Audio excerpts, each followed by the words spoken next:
के प्रेसिडेंट हैं, उनकी लीडरशिप में, उनकी क़यादत में तेलंगाना के मुख्यमंत्री वज़ीर आला से हमारी मुलाकात हुई, जिसमें हम तमाम ने जनाब के चंद्रशेखर राव साहब से इस बात का मुतालबा किया, इस बात की गुजारिश की कि बीजेपी हुकूमत की तरफ से, नरेंद्र मोदी की सरकार की तरफ से जो यूसीसी लाने की बात की जा रही है, हमने तेलंगाना के मुख्यमंत्री और वज़ीर आला से ये कहा कि आप उसका अपोज़ करिए, उसकी मुखालिफत करिए। हमने चीफ मिनिस्टर को इस बात का याद दिलाया कि पिछले 10 साल से तेलंगाना स्टेट में उनकी सरकार है, स्टेट में पीस बहुत स्ट्रांग हुआ है, अमन मजबूत हुआ है। हमने चीफ मिनिस्टर को और बीआरएस के प्रेसिडेंट को ये भी बात याद दिलाई है कि पूरे मुल्क में अगर किसी असेंबली में CAA NPR NRC के ख़िलाफ़ एक रेजोल्यूशन पास हुआ था, वो तेलंगाना के असेंबली में सबसे पहले हुआ था। और हमने चीफ मिनिस्टर को अपने रिप्रेजेंटेशन में ये बात दिलाई कि जब CAA का रेजोल्यूशन तेलंगाना में असेंबली में पास हो रहा था, तो उस वक्त बीआरएस की हुकूमत ने, सरकार ने उस रेजोल्यूशन में प्लुरलिज्म और सेकुलरिज्म की बात की। तो हमने चीफ मिनिस्टर को ये बावर किया, ये इम्प्रेस किया कि यूसीसी हमारे देश के प्लुरलिज्म के लिए एक अच्छी बात नहीं है, सेकुलरिज्म के लिए अच्छी बात नहीं है। हमने चीफ मिनिस्टर से all India Muslim personal law board ने जो all India Muslim personal law board ने एक नोट दिया है जो 74 पेजेस पर मुश्तमिल है, उसके इम्पॉर्टेंट पॉइंट्स हमारे प्रेसिडेंट मौलाना खालिद सैफुल्लाह रहमानी साहब उनको बताए हैं कि कैसे बीजेपी यूसीसी के नाम पर इस मुल्क के प्लुरलिज्म और सेकुलरिज्म को कमज़ोर करना चाहती है। हमने बीआरएस के प्रेसिडेंट वो तेलंगाना के चीफ मिनिस्टर को भी बताया कि सिर्फ ये मुस्लिम माइनॉरिटी का मसला नहीं, ये क्रिश्चियंस का भी मसला है। ये मसला ट्राइबल से भी जुड़ा हुआ है, और सिर्फ नॉर्थ ईस्ट के ट्राइबल नहीं है, तेलंगाना में ट्राइबल है, मध्य प्रदेश में ट्राइबल है, छत्तीसगढ़ में ट्राइबल है, गुजरात में ट्राइबल है, राजस्थान में ट्राइबल है।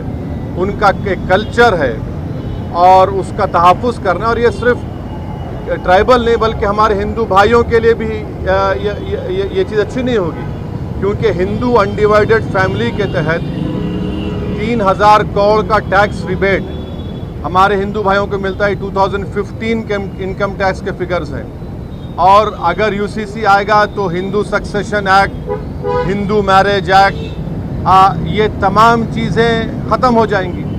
तो ये मुल्क के लिए ठीक नहीं है। हमारे मुल्क का प्लुरलिज्म हमारे मुल्क की खूबसूरती है, और भारत के प्रधानमंत्री को प्लुरलिज्म से एलर्जी है, वो प्लुरलिज्म को पसंद नहीं करते। हमने चीफ मिनिस्टर को के चंद्रशेखर राव को ये बताया कि भारत के प्रधानमंत्री बोलते कि एक घर में 2 कानून कैसे होगा। तो आज आप देखिए कि भारत के प्रधानमंत्री ने गलत कहा, मिसगाइड किया पूरे नेशन को। हमारे मुल्क में CRPC हर स्टेट में अलग है, हमारे मुल्क में 2 कानून है। अगर आप देखेंगे तो नागालैंड में CRPC का अभी तक इम्प्लीमेंटेशन नहीं हुआ। हमारे देश में अगर आप कोई बड़े बड़े मल्टीनेशनल कंपनीज़ है, उनका आर्बिट्रेशन की हमने सहूलत दी कि वो सिंगापुर जाकर आर्बिट्रेशन करा सकते हैं। तो ये बात कहना प्रधानमंत्री का बिल्कुल गलत है। प्रधानमंत्री प्लुरलिज्म को पसंद नहीं करते। तो ट्राइबल का मसला है, सिर्फ नॉर्थ ईस्ट के ट्राइबल का नहीं है। अमित शाह अगर ये नागाज को बोल रहे हैं कि नहीं हम ट्राइबल्स को लॉ कमीशन एग्जेप्ट करेगा, तो फिर छत्तीसगढ़ के ट्राइबल का क्या होगा, तेलंगाना के ट्राइबल का क्या होगा, झारखंड के वो टेनेंसी लॉज का क्या होगा, छत्तीसगढ़ के ट्राइबल्स का क्या होगा। तो ये भारत की खूबसूरती, उसका प्लुरलिज्म है, उसकी डाइवर्सिटी है, जो आरएसएस और बीजेपी को पसंद नहीं आती है। तो इसलिए हम सीएम से बात किए, और चीफ मिनिस्टर ने साफ और वाज़े अल्फाज में, in clear cut terms, chief minister ने कहा कि बीआरएस पार्टी यूसीसी का अपोज करेगी। बल्कि चीफ मिनिस्टर आगे बढ़ के ये बात कहे हैं कि वो लाइक माइंडेड पार्टीज से भी बात करेंगे। हमसे भी कहा कि वो भी हम भी जाकर लाइक माइंडेड पार्टी से बात करें। मैं तेलंगाना के डेलीगेशन के बिहाफ पे तेलंगाना के सीएम का शुक्रिया अदा करता हूं कि उन्होंने इन नो क्लियर का बल्कि क्लियर कट उन्होंने कहा कि हम यूसीसी का अपोज करेंगे और देश में बहुत ज़्यादा दूसरे मसाइल हैं और उन मसाइल पर बीजेपी नाकाम साबित हो रही है, इसीलिए बीजेपी ये सब चीज़ें देश के सामने ला रही है। तो हम उनका शुक्रिया अदा करते हैं। उनकी पार्टी की तरफ से भी एक प्रॉपर मेरे ख्याल से आप लोगों को स्टेटमेंट भी आएगा। और मैं आपके ज़रिए से हमारे आंध्र प्रदेश के हमारे दोस्त जो चीफ मिनिस्टर जगन मोहन रेड्डी है उनसे भी मैं अपील करूंगा कि जगन मोहन रेड्डी के हम आंध्र की पॉलिटिक्स को समझते हैं, मगर हम उनसे अपील कर रहे हैं कि वो उनकी पार्टी यूसीसी का अपोज करे। जो पार्टी प्लूरलिज्म को मानती है, जो भारत के डाइवर्सिटी को मानती है, जो भारत एक मोज़ाइक है उसको मानती है, तो उनको यूसीसी को अपोज करना है। और अगर जगन मोहन रेड्डी टाइम देते हैं तो हम भी जाकर जगन मोहन रेड्डी से मुलाकात करेंगे। इस मीटिंग में और भी दूसरे इश्यूज़ भी उठे, माइनॉरिटी वेलफेयर के ताल्लुक़ से, ओवरसीज स्कॉलरशिप के ताल्लुक़ से, वक्फ प्रोटेक्शन के ताल्लुक़ से, ओल्ड सिटी में मेट्रो के ताल्लुक़ से, साथ ही साथ माइनॉरिटी फाइनेंस कॉरपोरेशन में जो लोन्स है, इंडिविजुअल लोन्स जो देना बंद किए हैं, तो चीफ मिनिस्टर ने कहा कि 4-5 दिन के अंदर वो एक 230 करोड़ रिलीज़ करेंगे, जिसमें ओवरसीज स्कॉलरशिप जो रुकी हुई है और दूसरे जो स्कीम्स हैं। तो ये एक मोटी मोटी बातचीत हुई है। तो हम ये सेक्रेटेरिएट के मसाजिद को जल्द से जल्द और जो दूसरे रिलीजियस स्ट्रक्चर्स हैं वहाँ पर प्लेसेस हैं उसको भी खोला जाएगा। और गच्चीबौली में जो इस्लामिक सेंटर है उसका भी काम शुरू होगा। ये बहुत से इश्यूज़ के ऊपर सीएम ने हमसे कम 1.5-2 घंटे बातचीत हुई है। हम शुक्रगुजार हैं। इस मीटिंग में के.टी. रामाराव साहब भी थे। चीफ मिनिस्टर ने हमसे कहा कि मैंने इस मीटिंग की इम्पोर्टेंस को समझते हुए उन्होंने राज्यसभा और लोकसभा के अपने फ्लोर लीडर्स को भी बुला लिया और उनसे भी कहा कि वो यूसीसी के ताल्लुक से clear cut stand BRS party का है कि उसको अपोज करते हैं। ये आज की गुफ्तगू का एक मोटा है। तो मेरे को आप इजाज़त दीजिए। नहीं, सुनिए देखिए, असर की नमाज का सुनिए, आज की मीटिंग जो हुई है उसमें क्या हुआ मैं आपको बोल दिया हूँ।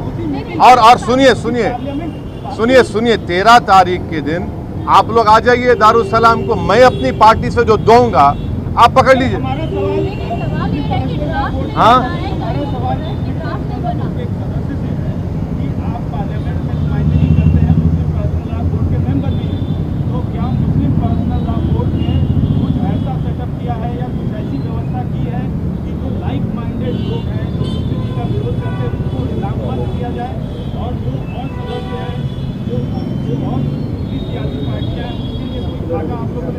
नहीं सुनिए, नहीं देखिए, सबसे पहली बात तो ये है कि मैं मुस्लिम पर्सनल लॉ बोर्ड का स्पोक्स पर्सन नहीं हूँ।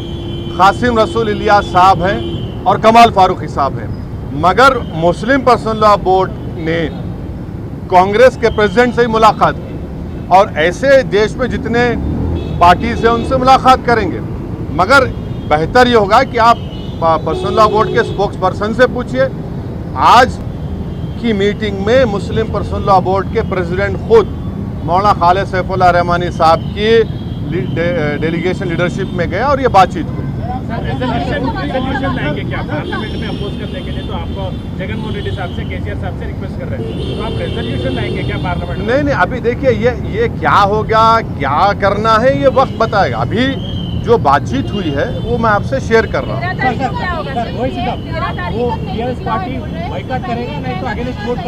बीआरएस सीएम के अल्फाज ये है कि बीआरएस पार्टी यूसीसी को अपोज करेगा। इसीलिए सीएम ने कहा कि मैंने इस मीटिंग की इम्पोर्टेंस को समझते हुए अपने दोनों राज्यसभा लोकसभा के फ्लो लीडर्स को बुलाया हूँ। नामा नागेश्वरराव साहब भी थे, के साहब भी थे। अब स्ट्रैटेजी ये सब बातें टीआरएस पार्टी आपसे करेगी, मैं नहीं कर सकता हूँ। मगर जो वहाँ पे बातचीत हुई वो आपके सामने रख रहा हूं कि बीआरएस पार्टी यूसीसी का अपोज करेगी. Sir, he has also said that all like-minded parties will... We requested the chief minister that he should take the lead and speak to other like-minded parties. The chief minister said yes, he's already working on it. But our meeting was to request the BRS president, to request the Telangana chief minister that his party should oppose the UCC if it is brought. If it is brought, we don't know. We don't know what BJP Modi will do, because in Madhya Pradesh the tribals are up in arms. In Chhattisgarh the tribals are angry. It is not only northeast tribals. It is everywhere wherever tribals are there, because they have their own customs. The Christian community of all denomination is opposing. The Sikhs, I have read the statement today of Shiromani Gurdwara Prabandhak Committee. They are also opposing. There is no consensus on it apart from BJP's insisting on this. Thank you. See you on 13th. Telangana के जितने